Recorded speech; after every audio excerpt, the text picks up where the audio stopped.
తూర్పుగోదావరి జిల్లా నిడదవోలు క్యాంప్ కార్యాలయంలో సీఎంఆర్ఎఫ్ చెక్కుల పంపిణీ కార్యక్రమం జరిగింది. 26,32,000 రూపాయల విలువైన చెక్కులను మంత్రి కందుల దుర్గేష్ లబ్ధిదారులకు అందజేశారు.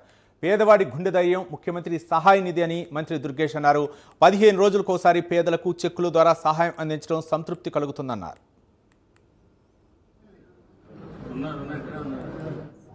క్రమం తప్పకుండా బ్యాక్ టు బ్యాక్ పేద ప్రజల ఆరోగ్యం కోసం సీఎంఆర్ఎఫ్ చెక్కులు ఇవ్వటం అనేటువంటి కార్యక్రమం నిరంతరంగా కొనసాగుతుంది. దీనికి ముఖ్యమంత్రి గారికి ప్రత్యేకమైనటువంటి ధన్యవాదాలు తెలియజేస్తూ ఇవాళ ప్రత్యేకించి 15 రోజుల గ్యాప్లోనే మళ్ళీ సీఎంఆర్ఎఫ్కి 30 చెక్కులు 19,76,689 రూపాయలు, అదేవిధంగా ఎల్ఓసి ముగ్గురికి ఇచ్చాం, అది 6,56,064 రూపాయలు.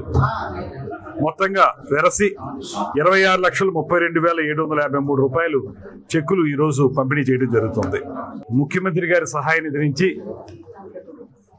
క్రమం తప్పకుండా బ్యాక్ టు బ్యాక్ పేద ప్రజల ఆరోగ్యం కోసం సీఎంఆర్ఎఫ్ చెక్కులు ఇవ్వటం అనేటువంటి కార్యక్రమం నిరంతరంగా కొనసాగుతుంది.